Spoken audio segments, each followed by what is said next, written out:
Господи Исусе Христе, Сине Божий, помилуй меня грешного. І Сина, і Святий Дух. Амінь. Возлюблені во Христа Бога, браті і сестри, Христос се роди. Христина се роди. Христос се роди. Христина се роди. Христос се роди. Христина се роди. И со тоа ни ја даде радоста, што до Него ниту еден народ, ниту племе не можеше да ја има, бидејќи од Адама до последниот човек роден од утроба на мајка своја, ке живее имајќи вечна глад и жед по Бога, ама Бога вистински. Човештвото не знаејќи за вистинскиот Бог, било во вечно трагање, во вечна потрага по вистинскиот Бог, во неможност да го најде, да го открие. Тоа го замислувало Господа. И секоја замисла или представа за Бога била голема заблуда за оној што го замислувал Бога, бидејќи во така замислениот Бог себе самиот се проектирал во ликот Божи.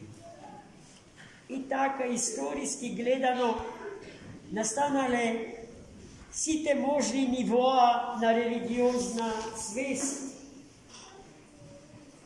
од најпримитивните, анимизмот, преанимизмот, фетишизмот, тотемизмот, преку политеистичкиот систем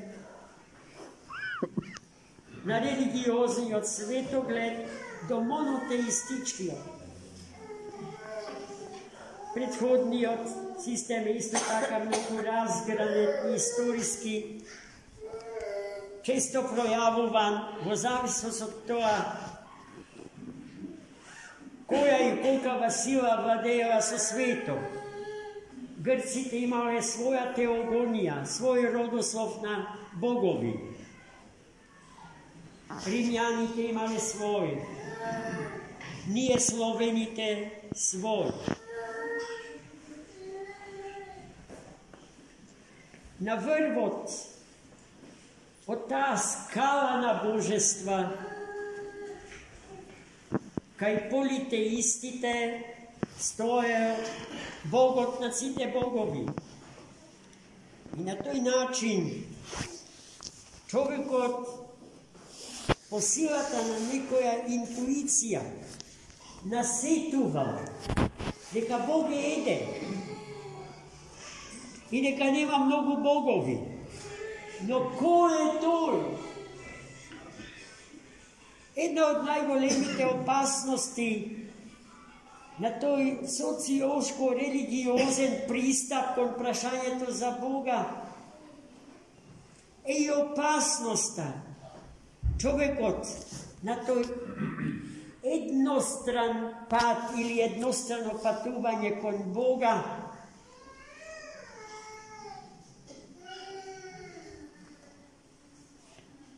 човека или луѓето да ги прогласува за Богов. И од таа опасност човекот не е поштеден и денеска. Во ера на возобновен паганизам, во кој што повторно се расцвета религиозните системи за кои што на почетокот зборува.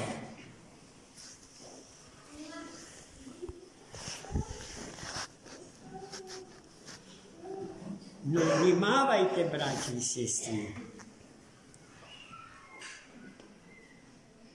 Тој феномен, таа појава, човекот да се инкарнира себе си до божество, не е ништо ново. Меѓутоа, секое такво настојување на човекот завршува со неуспех. Со лагата за лажниот Бог. И денеска, браќи и сестри, на денешен ден, се случи нешто за што луѓето до тогаш не знаат. Оној кој што безуспешно го бара, но насетуваат дека го има, без да знаат сепак кој им се јави. Ни се јави, браќи и сестри, ни се откри кој е тој, без кој што не можеме да живееме, без кој што животот е бесмислен, без кој што страданијата, со кој што се справува секој човек од мајка роден, стануваат безсмислени, нелогични, неиздржливи. И повеќе ја презиваме смртта од што животот, кој што е поскап од се. Како Господ, едниот и вистинскиот, му се откри на човек. Така што стана човек, браќи и сестри. Че до сега имавме обратен процес. Човекот сакаше да стане Бог. А сега имаме обратен процес. И тоа е единствено историјата на светот и човештвото. Бог да посака да стане човек. Зошто? За да ни се приближи, за да ни се откри. Зашто Бог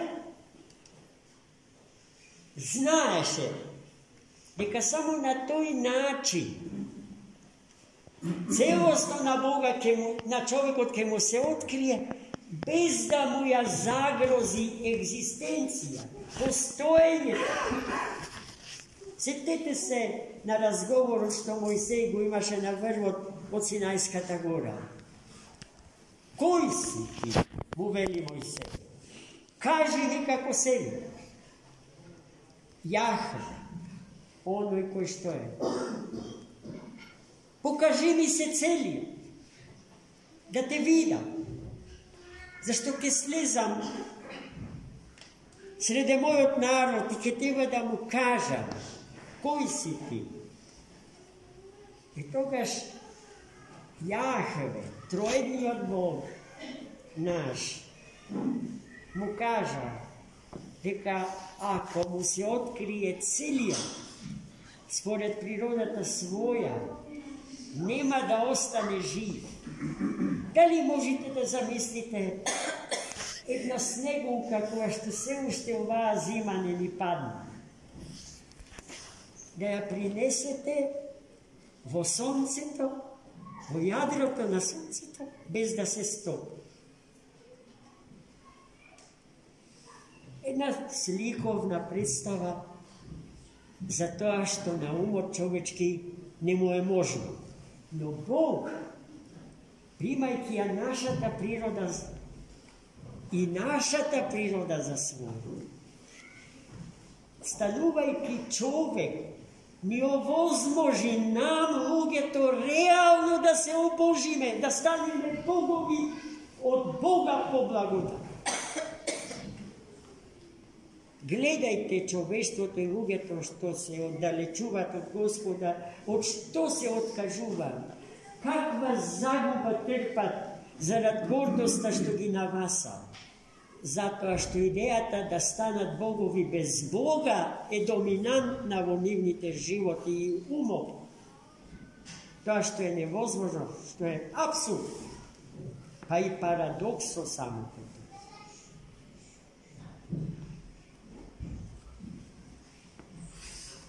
И Господ нашата природа ја прими од Богомајката. По силата на Духот Свет во утробата на дјева, на жена која што не знае за маж, се случи зачатието Христово, зачатието на Богочовекот Христос, на вистинскиот Бог и на вистинскиот човек.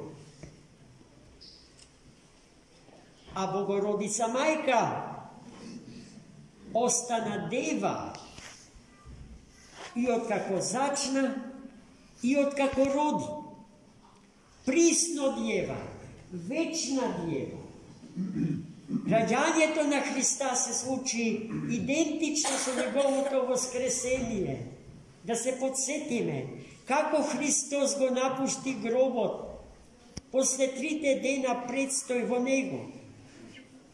Така што помина низ гробната плоча без да ја распечати. Затоа ликовната представа на Христос, кој што излетува од гробот како космонаут, а гробната плоча е тргната настрана, е еретичка, неправилна, лажна. Христос помина низ претешката мермерна плоча, која што и денеска стои на гробот Христов во Ерусалим. Па оној што бил таму, имал можност да ја целива. На ист начин Христос се роди од утробата на Богомајка. За раѓањето на единствениот вистински Бог, кој стана човек, дознаа и мудреците од исток, како што слушнавме од денешното евангелско четиво, водени од звездата. И таа ги доведе точно до Витлеем, до светите штали, во кој што се роди Господарот на животот и на светот. Тој не дојде, браќа и сестри, како Господар кој што се е здрав во она што самиот го создал, во светот и во човекот, во срцето на човекот, туку како слуга. Не дојдов да ми служите, рече Христос, туку да ви служам. И таа поента негова ја гледаме уште од раѓањето. Местото на неговото раѓање не е некоја кралска палата во која што се раѓаат децата на императорите, властодржците, самодржците и пребогатите. Туку во штала, браќи и сестри, во јаслите од Витлеемската штала, да не се срамиме правилно да ја наречиме куќа или нешто друго, во штала, во јасли, во тие јасли кравите и другите домашни животни напасуваа сено, древа и пиеја вода. Во нив Христос се роди.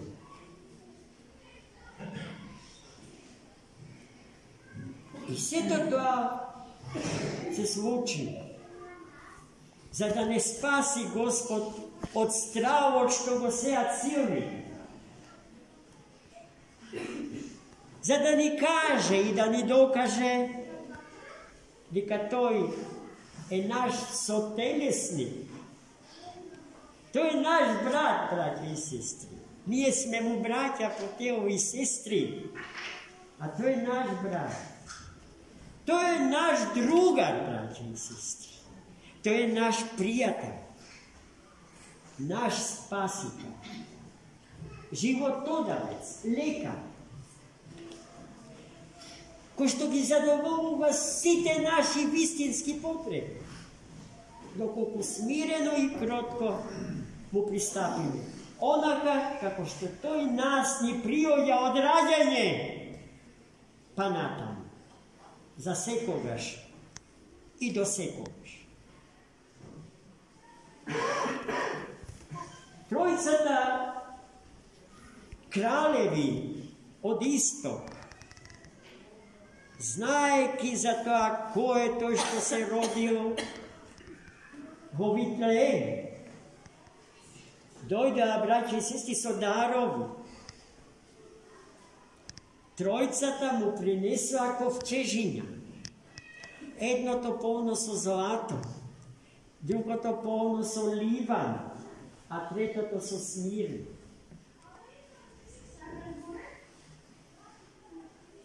Ако треба, а треба да му подражуваме на неговиот живот, тогаш и ние треба да му принесеме ковчеже со дарови. Но нашите дарови не треба да бидат ниту злато, ниту ливан, ниту смирна. Туку тоа што со златото се символизира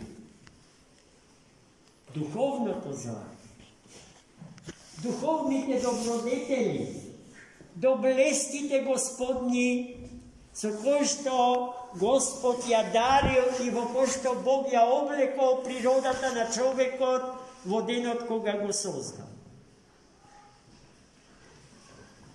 На Бога треба да му принесиме ковчеже, преполно со љубов, преполно со вистина, преполно со трпение, преполно со кроткост, преполно со сите христијански добродетели, по кој што треба да стремиме со влог и учество на целиот наш живот.